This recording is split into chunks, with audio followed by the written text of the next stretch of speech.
Hello everybody, this is TipTop MTG here today with another Magic the Gathering video. In today's video, I am continuing my giant series known as Magic the Marveling, where I take every single MCU, Marvel movie, and Disney Plus TV show and turn it into a set of custom Magic the Gathering cards that all get put together. In today's episode, we are talking a little bit about what if and what I did to represent these awesome stories as cards in Magic the Gathering.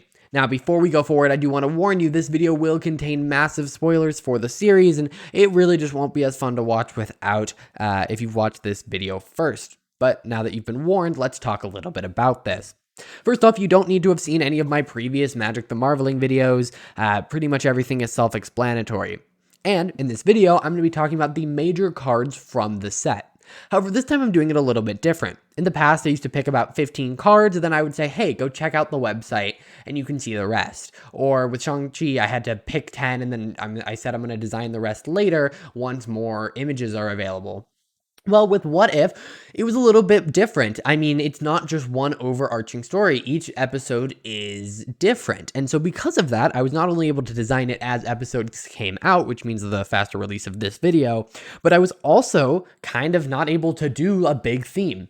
I mean, go look at any of the Marvel movies. Most of them are going to have themes. Black Panther cares about the Monarch. We had... Black Widow caring about dealing damage to opponents. We have mechanics built for sets, but because every episode is so different, there's no way of doing coherent themes. And so you're actually seeing the website right here. This is the live version of the website. This is a pre-release page for What If, so things may look different when you actually click the link below, but each episode actually has its own little, basically, mini set. And, Magic the Marveling, each movie is a mini set, and they're all contributing. You can kind of tell because it has 1,499 cards in the set. But each of these almost has its own little mini sets broken up by each episode. And so I figured it would be a good way to showcase this website. It is also getting a massive update with the release of What If. The Phase 4 page is going to look completely different, and I'm really excited to reveal that. But I'm going to basically go over these cards. I'm going to be talking about the 3 main cards from each, and then I'm going to showcase a little bit of the features of this website as well, but we're mostly going to be talking about cards here. All right, so what if Captain Carter were the first Avenger? First, let's talk about the structure of this website. Overview is going to have 3 cards in it. It is going to have the episode spotlight, which return with What If. Essentially, each episode, the name of the episode is the title of the saga, because sagas are meant to be stories. And if I can, get each basically episode gets it, and that's happened with every single Marvel series so far. And we cut the What If because otherwise the titles are way too long. And so because of that, I'm not going to necessarily talk about the spotlights because I don't think they're necessarily that interesting in terms of design, because they are very restrictive in terms of design. They are here. Then we have the Divergence, which is a new thing, completely new for What If, and that's a new enchantment type, and each of these represents the point that changed. So, Peggy Carter stands in and is the super soldier instead of Steve Rogers. They choose or they accidentally get a different target. And so each of them also has the Diverge ability, which What If is very much a show about that question. What if? And so Diverge was an ability created for Loki, talking about branching timelines. And that is the entire premise of the show. So I just felt like it made sense for a return. So each Divergence is going to have some sort of ability and then a Diverge ability that adds basically an extra effect. So if you don't know how Diverge works, you pay the mana cost and then it says a dash and then there's something in quotes. And whatever that thing in quotes is, the card gains that ability once you pay 3, and you can only do that once. So essentially you can upgrade them later. It's almost like a class. Then we're going to have the main legendary. So let's talk about Captain Carter. Captain Carter is 3 green and a blue for a legendary hero enhanced human soldier. It's a 4/4 for 5, and it has trample and ward 3. Ward 3 because obviously it has a shield. Whenever Captain Carter attacks or blocks, put an inspiration counter on it. Each other attacking creature gets +X/+X, where X is the number of inspiration counters on Captain Carter. So here's what I tried to do. This is a story, or the show is all about asking what if. So I took characters, and I purposely color shifted them. So for instance, typically Captain America is blue-white. I made this blue-green, and I really wanted to showcase that this is a green card. So I really tried to make sure that if a character was typically in one color throughout the different movies in the set, or in this whole Magic the Marveling, I tried to shift them out of that. And obviously Captain Carter is almost a completely new character. Obviously Peggy Carter is not, but Peggy Carter is normally in white. And so this is green-blue. It is caring about inspiration counters, which you'll notice is a mini theme. So like if we look at other legendaries, you'll notice Steve here cares about inspiration counters as well. And these are the 6 legendaries. You will notice there's a theme. Each set, except for one, will have 6 legendary things. And so you will notice they have 6 legendaries, and then they will have 6 just other cards. So this, for instance, has the Tesseract, Shield and Sword. The Divergence is part of this 6. So essentially you get the episode spotlight, your 6 legendaries, and your 6 non-legendaries. So each one's going to have 13 cards for it. And looking at some of my favorites, I really like Tesseract. The Tesseract has always been in blue, but here it's kind of summoning this big monster, and so I wanted to put it in red. And so it's a legendary artifact, and you can pay 3 and tap, and exile Tesseract with 4 time counters on it. Put a creature card from your hand onto the battlefield. It gains haste. Sacrifice it at the beginning of your next end step. As long as Tesseract is in exile, it has suspend. So this is a really cool thing. You can summon a big creature. It goes on cooldown for a little bit, and then you can summon another one. That is mostly for balancing, but the idea here is that you are using this Tesseract to summon this giant creature that's going to help you win the game. Very similar to Hydra's plan in this, but you do have to sacrifice it at the beginning of the next end step. Again, kind of balanced, but also Peggy does end up saving herself. We have Banishing Sacrifice, which is a play on one of the previous cards, and I don't remember the name of it off the top of my head, but it's one black, and it makes you sacrifice a creature you control to destroy target creature, and if a hero was sacrificed this way, you get to do a bonus effect, and this is going to make you exile a creature you control, and then it exiles a creature, and then if the creature exiled to cast Banishing Sacrifice was a hero, it gains 1 and a white, return this card from exile to the battlefield to activate this ability only if you have 10 or less life. So it's very similar in formatting, and I really tried to do that. I tried to do color-shifted versions of other cards. However, the thing is, what if Captain Carter or the First Avenger is the one kind of show, or the one episode, I should say, where not much changes. It follows a very, very similar storyline with some slight changes at the end. When we jump into what if T'Challa became a Starlord, the story is completely different. And so with that, color shifting does happen a little bit less because it's more just focusing on the new story.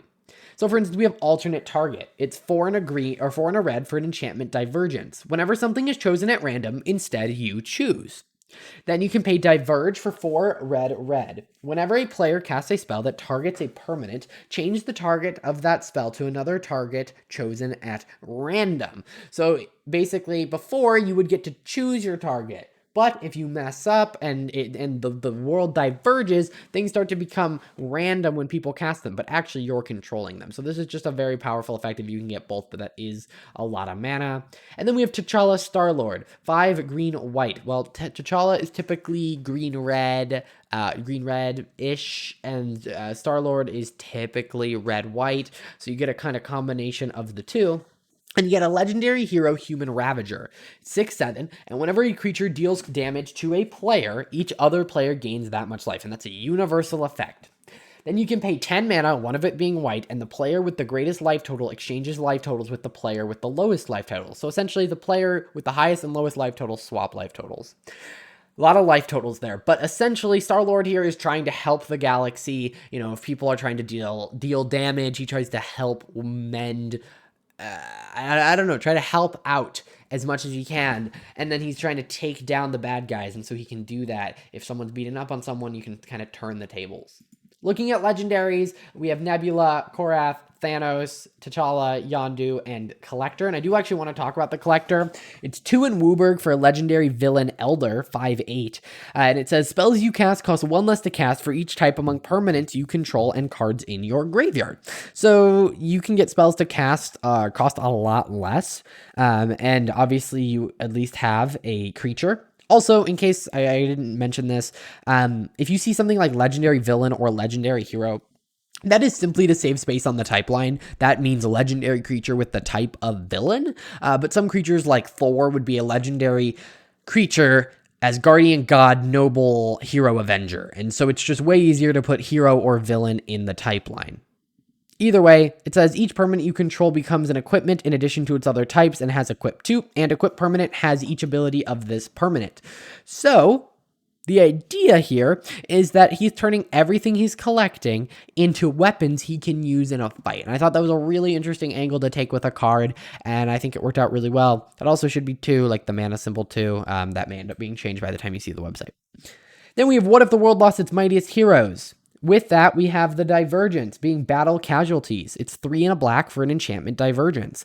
Whenever a creature you control dies, untap up to 1 target creature. Then put a vengeance counter on each creature and planeswalker you control. Then you can diverge for blue and a black and 3 mana.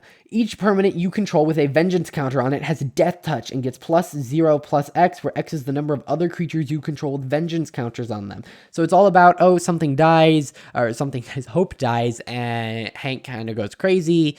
Battle casualties kind of shows that off. That's kind of what's changing. And then we have Fury, Earth's Defender. One of the major themes within this kind of mini set is investigating. You will notice investigate is going to be in here at least a couple times, and throughout the whole set, it's in here a couple times. You have cards that care about clues and all of that, because it is this big mystery, and I thought that was a perfect way to represent it. So Fury, Earth's Defender. Fury's normally white-red, but he's white-black in this because, you know, who is killing people? I don't know, so you have a little bit of darkness there. But whenever a human you control dies, investigate. I thought this was a perfect piece of text. It almost doesn't even read like rules text. Whenever something dies, investigate what's happening. And so that's a pretty cool effect. And then whenever you sacrifice a token, put a +1/+1 counter on Fury, which makes him bigger. Pretty cool. Then we have here, we have Hawkeye, Coulson, Black Widow, Fury, Hank Pym, and Loki as our chosen creatures. If you want to read more about these, I'm going to read Black Widow, but it's a legendary hero, human spy agent 3/4, and activated abilities with clues you control cost 1 less to activate. Whenever you investigate, each opponent loses 1 life, and you gain life equal to the amount of life lost this way. Then you can pay 1 and a white, tap, and discard a card to investigate. Again, just more caring about investigate. If you want to look at these, again, they will be in the link down below in this comment section, where you'll see a link to the overall just Magic the Marveling website, as well as to this specific page. Then again, we have these as our other cards. We're going to speed through a couple of these other ones. Here we have Fixed Point. It's 1 green for an enchantment Divergence. All it does is it says spells can't be countered. But if you diverge it, it says spells can't be cast from graveyards. And if a creature would enter the battlefield from the graveyard, instead that player loses the game. So essentially this is a hate bear. It's going to stop counter spells. Then later on you can upgrade it to make it so things from graveyards don't work. You can make it so that you know, things that if you do manage to get something to put from a graveyard, you basically lose the game. Your entire world crumbles if someone tries to break through this. And so because of that, you know, it's just not a good idea for your opponents to try and break a fixed point. And so that was the idea behind the card. You'll also notice Doctor Strange lost his heart instead of his hands. This is actually the saga that made me drop the what if, because that is already so long. Then we have Ancient One Time Splitter, who's actually not the main character of this, but the main character is a double-faced card, and we'll talk about that in a second, but I do want to talk about this card. It's 4 blue for a legendary creature, human wizard, 3/3, with Echo, 2 and a blue, meaning basically you play this for 6, and then the next turn, you either pay 3 mana or let it die. But it says when it enters the battlefield or dies, target another wizard you control loses. Oh my gosh, that is an artifact of it having slightly different wording. That should be changed quickly if it's not already by the time you click on the link below. But basically, another target wizard you control loses legendary if it is legendary. Then create a copy of another target creature you control. So essentially, you make a copy of something when it enters the battlefield or dies. But if it's a legendary thing, then you get to make it not legendary anymore. The idea is you're splitting Doctor Strange into 2. Now, let's take a look at the legendaries and actually talk about Doctor Strange. Now, you'll notice there's actually only 5 cards here, and the reason for that is I designed this as a modal double face card. Originally, they were 2 different cards, but I decided the whole idea here is that you choose a path. And so because of that, I really wanted this to be a modal double face card where you choose a path. And so because of that, let's read what it says. Whenever another human you control dies, learn. Whenever you learn, exile target creature card from an opponent's graveyard with a fixed counter on it. Then you can pay 6 blue to draw a card. This ability costs 1 less to activate for each card in an opponent's graveyard with an opponent's exile with a fixed counter on it. This is another weird one. Some of these cards exported weirdly, and you will notice that they will get changed. This is, again, a pre-release. Doctor Strange, Power Hungry, 5 blue-black, so a little bit more expensive, requires a lot more timing to get out, takes him longer. And he's a legendary villain, Human Wizard, 7/5. Whenever another creature you control dies, exile that creature with a fixed counter on it. So again, we're caring about fixed counters. Whenever a creature card you own with a fixed counter leaves exile, you lose the game at the beginning of your next turn. But then you can pay 4 mana, one of it which being a black, and you basically take all the creatures with fixed counters on them and put them on the battlefield. So you're going to break that fixed point. You're going to say, hey, let's put all of these things that are supposed to be gone forever back on the battlefield. But because of that, you're going to lose next turn. And that's very similar to what we saw with the Divergence card. Is that like going to lose the game thing? And then other cards, we actually end up having an extra one because I made an extra one because I made one of my Mortal Double Face card, and I wanted each set to still have 13 cards. So the new one was World's End for black sorcery. This spell costs 1 less to cast. For each creature you have sacrificed this turn, destroy all creatures. Kind of nice in a deck that's going to sacrifice, because if you're going to board wipe, you're probably going to sacrifice all your stuff anyway. And so because of that, you can board wipe for pretty cheap. Next, we have What If Zombies. I'm not going to talk too much about this one. It is pretty cool. The whole concept behind it is Decayed, which is really nice. It's from Innistrad Midnight Hunt. But Quantum Virus is a 3 black enchantment with Divergence. Whenever a creature without Decayed would die, instead return it to the battlefield under its owner's control, except it has Decayed and is a zombie in addition to its other types. Here's the thing.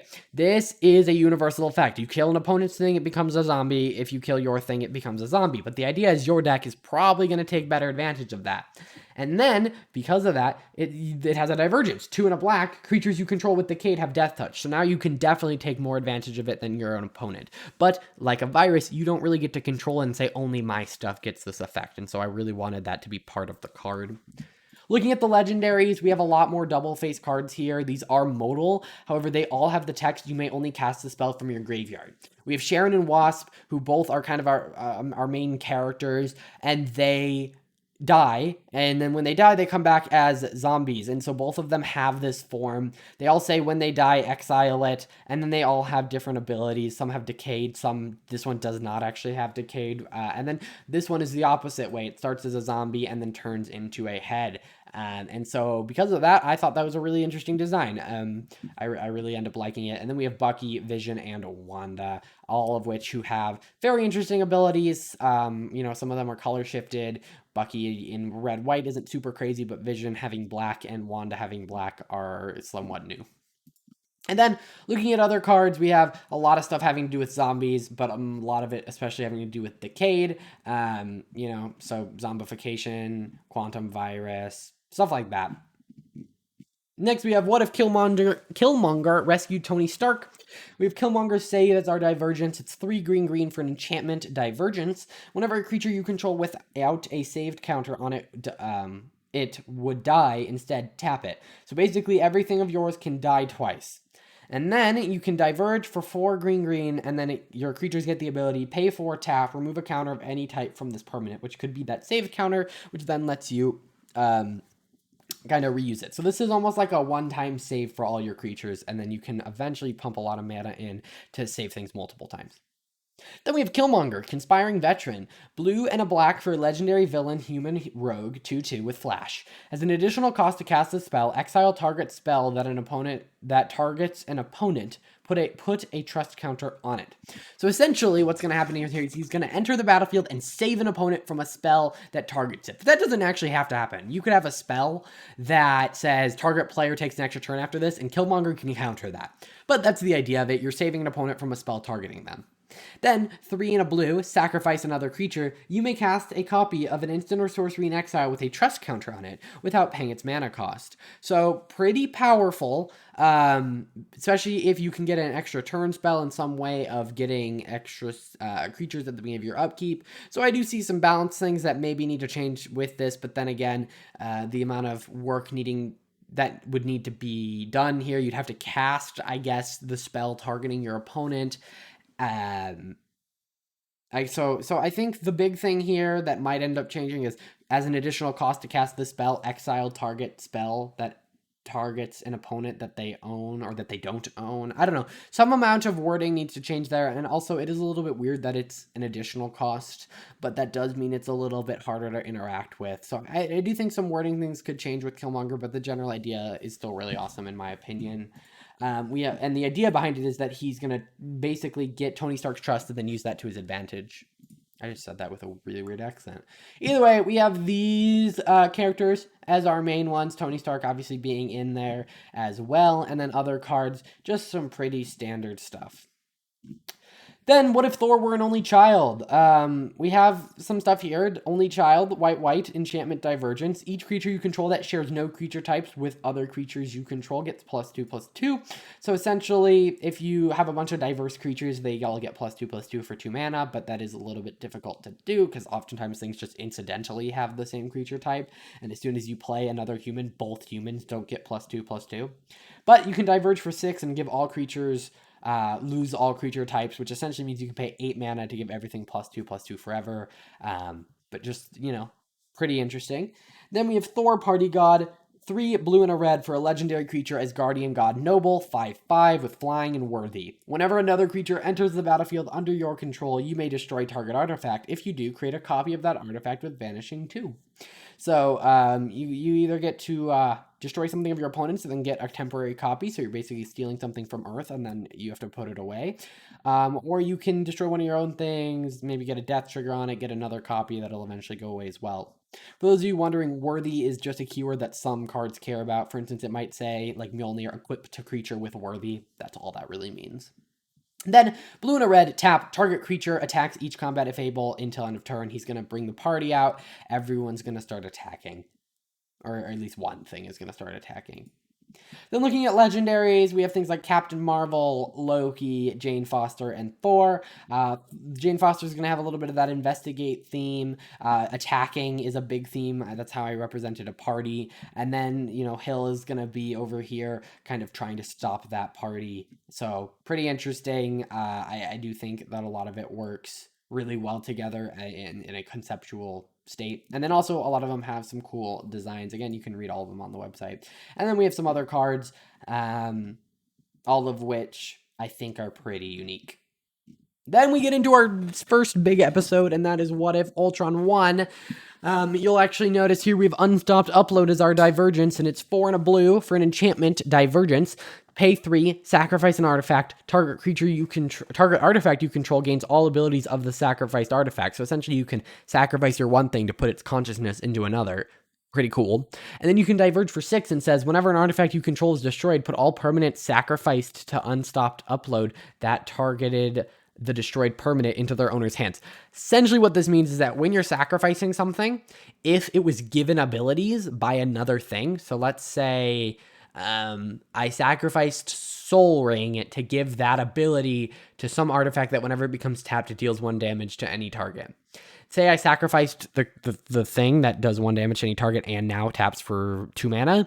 The Soul Ring that was sacrificed, if it's still in my graveyard, gets to come back to my hand. And so you can eventually replay your stuff.